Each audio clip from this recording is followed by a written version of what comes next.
Pepatah mengatakan, nasib sial datang 3 kali.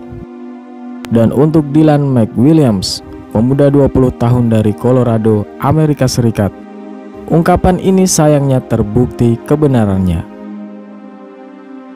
Betapapun anak muda itu masih selamat dari perjumpaan berdarahnya yang ketiga dengan anggota kerajaan hewan, serangan ikan hiu sewaktu ia melakukan seluncur di lepas pantai Hawaii. Ini sedikit gila, kata Dylan yang sedang berada di pulau Kauai. Saya agaknya sangat tidak beruntung, tapi toh ini sepertinya merupakan kemujuran dalam situasi yang sial. Dia sedang santai menikmati ombak Pasifik pada Kamis pagi ketika dia merasakan sesuatu menghantam kakinya. Ternyata ada hiu di bawah saya.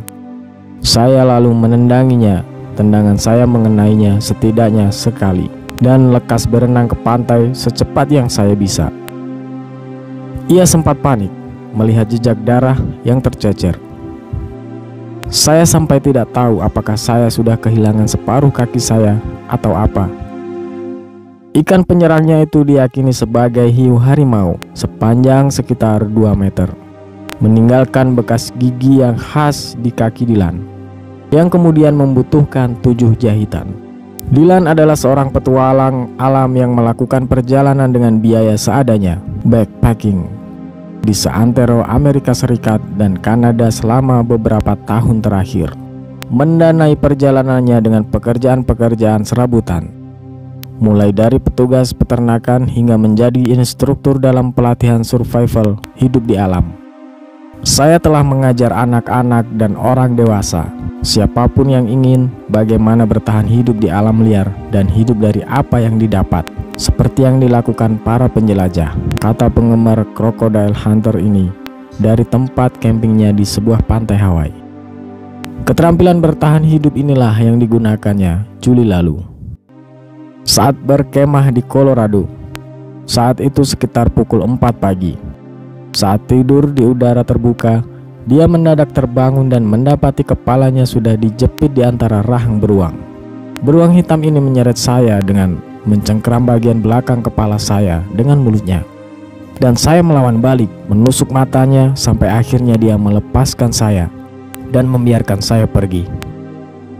Teman-temannya terbangun karena keributan itu. Tetapi beruang jantan sekitar 135 kg beratnya itu kemudian melengos pergi setelah ketemu batunya dalam berurusan dengan Dylan. Petugas taman kemudian menangkap beruang itu keesokan paginya. Dan setelah tes mengukuhkan bahwa darah Dylan ada di cakar beruang itu.